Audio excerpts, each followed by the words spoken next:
ትክክለሽ አብጌል የህግ ተማሪ ነሽና ህግም ከህሊና ጋር ተቀራራቢ ነው።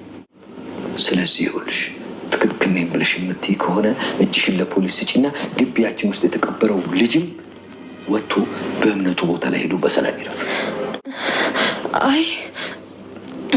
አይሆንም አባዬ፣ መሆን የለበትም። አይሆንም። ነገ ጠዋት እጅሽን ትሰጫለሽ ወይም ደግሞ እኔ ልጁን ገድየዋለሁ ብዬ ሄጄ እጅን እሰጣለሁ። ምን አባዬ? የመረጥሽው በትክክል ይሆናል። ነገ ሄደሽ እጅሽን ትሰጫለሽ፣ አለበለዛ እኔ ራሴ እጅን እሰጣለሁ። ሄደሽ እጅሽን ትሰጫለሽ ወይስ እኔ እጅን እሰጣለሁ?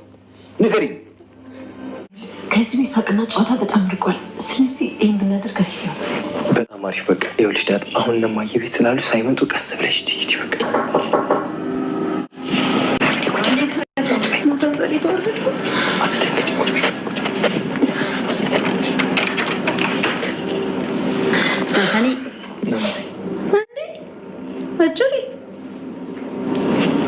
በዚህ ጨለማ እዚህ ክፍል የምትሰሪያለሽ? ዳጣ እጅ ከፈንጅ ተያዘች። ወይዘሮ ማርቲ ከናታን ክላስ በመገኘት መልሰሪ መጣች ነው በዚህ በጨለማ በማለት ዳጣም የምገባበት ቅጡ ጠፍቷት ፈገግ እየደነገጠች ሳቅ ብትልም እዛው ፈጣ ነበር የቀረችው።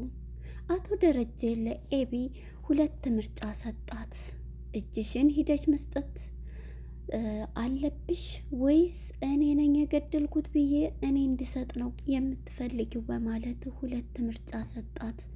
እሷም በፍጹም ይሄንን አልቀበልም አለች። እምልሽ ይሄ 2 ምርጫ ሰጥቻለሁ።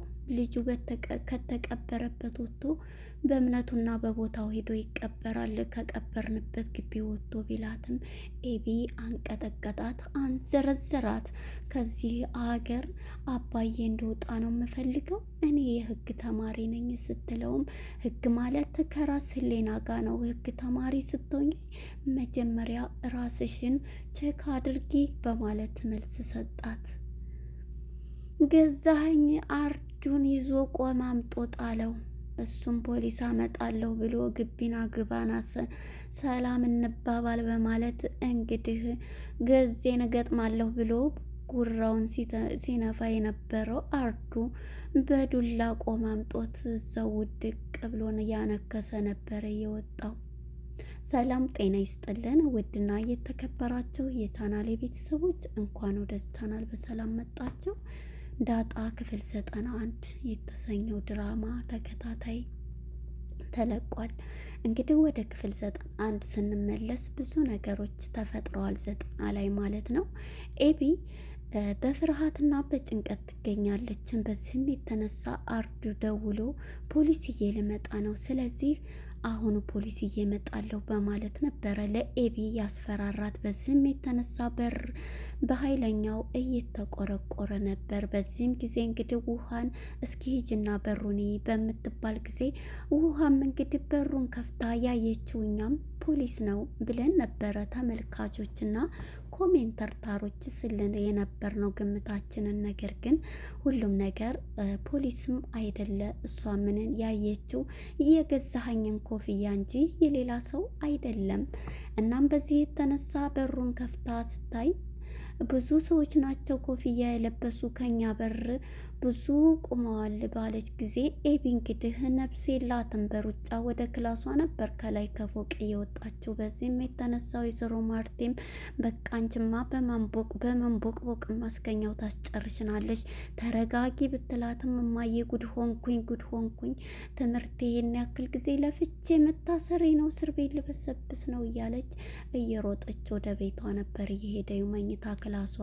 ወይዘሮ ማርቴ ግን በሩን ጨለማም ስለነበረ እንድስከፍት ያገኘችው ገዛኸኝን ነው። ገዛኸኝም እንድስትል ምን ነው ትዬ ምንድን ነው እያለ ውሃ እያለች ነበር ስጠር ምንም ሲል እኔ ብቻ ነኝ ምንም ይሄ መጣ የለም ምን ነው ደህና አይደለሽም ቢላት አይ ምንም አልሆንኩኝ ውሃ ሲል እንግዲህ ስሟን አያውቅምና ውሃ እኮ ፈልጌ ነበር የመጣሁት ውሃ በጣም ጠምቶኝ ይሄ አዲስ አበባ ውሃ እያለ ነበር። እንዲህ ሰጠኋል ታዲያ ምን ችግር አለ እያለ ለዛ እያለ ስትጣራ እንግዲህ ለዛ ነው ውሃ እንድትሰጠውና ግባ ሲል ወደ ውስጥ ልግባ ብሎ አረዝ ይሆናለሁ እያለ እንዴ ግባ እንጂ በማለት እንግዲህ ወደ ሳሎን ነበረ ውሃ ፍለጋ ገዜም እየገባው ማለት ነው። እናም እንግዲህ ኤቢን ወደ ኋላ ፓርት ስንመለስ ኤቢ እሱን ከደበደብክና ከገደልክልኝ እዚህ ቤተ መንግስት የመሰለው ቤት ውስጥ እኔ እናንተ ተጋብተን እዚህ እንኖራለን እያለች ገዜን ስትለው ነበር። እሱ ግን ውሃ ለጥጃ ቀድቼ የማጠጣ ሰው ነኝ፣ ለእንስሳ የማዝነኝ ሰውም አልገልም በማለት ነበረ ይሄን ሀሳብ እየሰጠች ማለት ነው። እንግዲህ ሁለተኛ መታ የጠየቅኩህን ምን አልክ? አሰብክበት? ምን አሰብክ? እያለችው ነበር። እሱም ምንድነው ማስብ ያልሽው? አላደርግም፣ ግን ግቢ ከገባ መደባደቡን እደበድበዋለሁ ብሏት ነበረ። እንግዲህ እንዳለውም ወይዘሮ ማርቲና አቶ ደረጀ ውጭ ወጥተዋልና እየጋበዛትም ነበረ። እንግዲህ አቶ ደረጀ በጭንቀትና በውጥረት የሚገኘው በዲኤንኤው አሁን ላይ ደስ ብሎት ናታን ባደረገው ስራ ተደስቷልና ወይዘሮ ማርቲን በቃ ካፌ ዛሬ ቡና ቤት ነው የሄደን ምጋብዝሽ በማለት እዛው ሻይ ቡና ሲባባሉ ነበረ። ዛሬ ግን ምን ተገኝቶ ነው ደሬ እያለችው ነበረ። ሁሉንም ነገር ልነግርሽ ነው ኤቢ እጇን መስጠት አለበት ሲል እንዴ ደሬ ጨክነህ እንዴት እንድታደርጋለህ ስትለው እና ታዲያ ምን ታደርግ መደረግ አለባት። አሁንም ይሄ ህሊናዋን እንትን ሌላት አሁንም እኮ በጭንቀት ትገኛለች። ልጅህ እኮ ናት ብትል ልጄ መሆኗ መይጠፋኝ። ስለዚህ መስጠት አለባት። አሁንም እየተከታተለ ስለሆነ ስለዚህ ለህግ መሰጠት አለባት ስትል እናት ናትና ወይዘሮ ማርቲም አረ ደሬ በፍጹም እያለችው እንግዲህ እንሂድ ይሄን ልነግርሽ ነው ብሎ ተያይዘው እየመጡ ነበር። እንግዲህ ከመሀል አርዱ ይመጣል። አርዱን በመጣ ጊዜ እንግዲህ ገዜም ተዘጋጅቷልና ምን ፈልገህ ነው ወንድሜ ሲለው አያ ኤቢን ፈልጌ ነው እያለን አገባ ይለውና በሩን ከፍቶለት ሲያስገባው እንግዲህ ያዝ በማለት በያዘው ቆመጥ ሊመታው እንዴ ልደበድበኝ ነው እንዲያስገባኝ እያለ ነበር። ናው እያለ ነበር። በዚህም የተነሳ እንግዲህ እየደበደበው ሳለ ምጥንና ውሃ መጥተው ሂጂ ሰው ልጣራ እንደ ሂጄ ናታንን ልጣራ ሂጄ ኤቢን እያለኝ ነው ደሙ እንዳይረጭ ቁጭ በሉ ይላቸዋል። ውሃም እንግዲህ ዱላ ላምጣልህ አንተን በለው ይሄ ልጅ ገድዬ ነው የምጥለው እያለ ነበር። ይሄ እኮ ቢሞትም ህንድ ነው ይነሳል፣ አፈር ሆኖ ላሜቱ ሁኝ ይነሳለሁ ያለ ነው። ስለዚህ አይሞትም እያለች ነበረ ውሃም ማለት ነው። እናም በዚህ የተነሳ ዝም ብላችሁ ቁጭ በሉ እናንተ እያለ ነው እና ገዜ ማለት ነው። እዚህ ፓርት ላይ በጣም ሲያስቀኝ ነበር ማለት ነው። ሶ እንግዲህ በዚህ ሲደበድበው ነበርና እሱም ወይኔ ግሬ በማለት እዛው ሳልጨር ሂጂ ኤቢን ጥሪያት ብሎ ኤቢም ስመጣ እንዴ እንደዚህ አድርገው ነው እንዲ ያልኩ ግደለው እኮ ነው ያልኩ እያለችው ነበር። እንግዲህ ሰባብሬ ይሄን አድርጌልሻለሁ መግደልስ አልገልም እያለ እኔ ደግሞ ፖሊስ አመጣለሁኝ ኤቢ ነሽ አይደለ እንድደበደብ ለጥበቃሽ ያደረግሽኝ፣ ስለዚህ ጠብቂኝ እኔን በማለት እየፎከረ እያነከሰ ከዛ ከግቢ ሊወጣ ችሏል። እንግዲህ እሷን ፖሊሶችን አሁን እየመጣለሁ ስላላት እየሮጠች ከመኝታ ክላሷ ሆና እየተደናገጠች ትገኛለች ኤቢ ማለት ነው። እናም እንግዲህ ወደ ዳጣና ወደ ለዛ ጋር ስንሄድ እንግዲህ ዳጣና ለዛ እኔ እኮ የሱ ሚስት ልሆን ነው የናታን እንዴት ነው አንቺንም ደግሞ ወዶሻለ ያ ዘበኛው እያለቻት ነበር።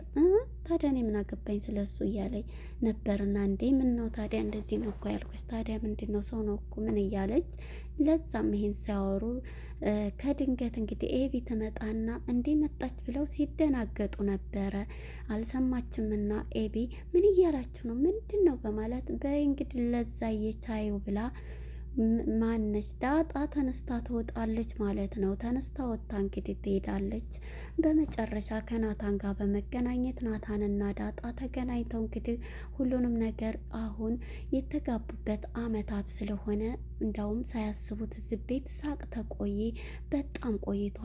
ተተሳቀበት እኔ እና አንቺ እናዘጋጅና ሰፕራይዝ እናርጋቸው እያሉ እየተመካከሩ ነበር። እሺ በማለት እሷም እንግዲህ ይሄ ደስ ይለኛል ምርጥ ሀሳብ ነው በማለት በቃ እንውጣ እንግዲህ በያሁን ሳይመጡ ግማየት መጥተዋል ሳይመጡ ውጭ እያላት እሺ ስትል ነበረ። ወደ ደሬና ወደ ወይዘሮ ማርቲ ስንመጣ እንደምታየት ኤቢ ዳጣና ናታንና ዳጣ ባንድ ሲሆኑ እንደምታየት ኤቢ በጣም ስትወደዋለች። ከእሷ ጋር ስታየው በጣም ትናደዳለች። ኧረ እኔ ኤቢን ዳጣን እጠይቃታለሁ። ዳጣ ብዙ አላማ ያላት ናት። እንዴት አወቅ አንተ? አይ ምንም አታዋሸኝ፣ እጠይቃታለሁ እያለኝ ነበርና እሺ ጠይቃ ከነገረችህ እያለች ነው። እና ደግሞ የህፃን ልጅ ጥያቄ አይደለም ጠይቃት በእንትን ነው በሲስተም ብላ ትነግረዋለች። እሺ በማለት አቶ ደረጀም ይህን ሀሳቧን ተቀብሎ እንግዲህ ወደ ኤቢካ ይሄዳል። እሱም እንግዲህ ወደ ኤቢካ ሄዶ ኤቢንም በፍርሃት ቁጭ ብድግ እያለች አባዬ ዛሬ መጥቶ ነበር ግቢ፣ ግን እኮ እኔ በመግደልሽ ተጸጽተሻል ብትባልም በፍጹም አልተጸጸትኩም። ምክንያቱም ራሴን ነው የተከላከልኩት። ራሴን ባልከላከል ኑሮ ይገለኝ ነበር። ያደረግኩት ነገር እኔ ምንም ስህተት ነው ብዬ አንተን አልልም። እና ስህተት ካልሆነ ሂጂና ቃልሽንና እጅሽን ለፖሊስ ስጪ በሚላት ጊዜ በፍጹም አባዬ ይህን አላደርግም ትላለች። እና ይሄን አላደርግም እያለች እየተከራከረችው ትገኛለች። አንቺ የህግ ተማሪ ስትሆኚ ህሌናሽንም ነጻ የህግ ሰው ስትሆኚ ከራስሽ ነውና ሂደሽ እጅ መስጠት አለብሽ እያላት፣ እንዴት ነው አባዬ እያለች ነበረ። ህሌናሽ እንግዲህ ማድረግሽን አልተጸጸሽም ቢላ፣ በፍጹም አለች ኤቢ ማለት ነው። ስለ ሞተ ምንም እንትን አለች አላልኩም አለች። እንግዳስ እጅሽን ስጪ እያላት እየተከራከራት ነበርና ወደ ወይዘሮ ማርቲ ጋር ስንመጣ ወይዘሮ ማርቲ እንግዲህ ከናታን ክላስ በር ቆርቆራ ስትመጣ ዳጣም ልትወጣ ስትል ጭንቅ ሲላት በቃ ቁጭ ቤት ተረጋግተሽ በሚል ጊዜ ናታንም ቁጭ ብላ ነበረና ከዛም በሩን ሲከፍተው ወይዘሮ ማርቲ ናት። በዚህም ጊዜ እንግዲህ ማርቲ ስታይ እንዴ ምን ሆነሽ ነው በዚህ በካለ ሰዓት እዚህ ምን እየሰራሽ ነው በማለት እሷም ድንግጥ ትልና አይ ምንም አልሰራም ዝም ትላታለች ሳቅ እያለች። በዚህም ጊዜ እንግዲህ ይሄን እያለች ነበረ። ወደ አቶ ደረጀ ጋር ስንመጣ አቶ ደረጀ አሁንም ያው በክርክሩ ላይ ነውና አሁን ሁለት ምርጫ ሰጥሻለሁ። እሷ እንደምንም ብለህ ከዚህ ሀገር አስወጣኝ፣ እኔ እኮ ነገ ጧት ተፈታኝ ነኝ፣ ትምህርቴ ሁሉስ ነገር እያለኝ ስለ ትምህርቷ እንጂ ስለገደለችው ፍጡር ሰው ምንም አላሰበች። አልተጸጸትኩም፣ ራሴን ለመከላከል የወሰድኩት እርምጃ ስለሆነ ህግም ቁመሽ ሙች አይለኝም በማለት ኤቢም ለአባቷ መልስ ስትሰጠው እንግዲህ ሁለት ምርጫ እሰጥሻለሁ። እሱም አንደኛ የምሰጥሽ ምርጫ አንቺ በመግደልሽ ሂጅና አጥፍቻለሁ ብለሽ እጅሽን ትሰጫለሽ ወይንስ እኔ ልስጥ እያላት ነበር። አባዬ በፍጹም ይሄማ ሊሆን አይችልም እያለ እኔ ይሄን ሰጥቼሻለሁ፣ እነዚህን ከሁለቱ አንዱን ምረጭ እያላት ነበር። ኤቢ ግን ራስ ወዳድ ናትና በቃ አባዬ አንተ እኔ ነኝ ብለህ ስጥ ነው የምትለው፣ እርግጠኛ ነኝ። ምክንያቱም ተው እያለኝ ነበር። ይሄ ሰውዬ በእምነቱና በቦታው አስክሬን ወጥቶ ሌላ ቦታ መቀበር አለበት እያላት ነበረ። እናም እንግዲህ ይሄን እያላት ነበረ አቶ ደረጀ እዚህ ላይ ፊልሙን እየተከራከሩ የነበረው። እንግዲህ ከዚህ ከፊልም ብዙ ነገሮችን እንማራለን ማለት ነው። ከፊልሙ እንደምናየው አሁን ላይ አቶ ደረጀ እውነትን እሷን ለመቅጣትም ነበር። እሷ ግን አሁንም ከህሌናዋ ይህን ያክል እንትን ብትልም በፍጹም መግደሌ ትክክል ነው፣ ወንጀለኛ ነው፣ እኔን እኮ ባልገለው ኑሮ ይገለኝ ነበር እያለች ራሷንም ምንም እንትን ብትል መግደሌ ጥፋት ነው እንኳን አላለች። ማድረጌ ምንም ጥፋት ነው ብዬ አላምንም፣ የህግ ተማሪ ነኝ፣ ትክክል ነኝ ብላ ነው እየሰጠች የነበረችው ማለት ነው። እንግዲህ አቶ ደረጀ እነዚህ ምርጫ አቅርቦላታል።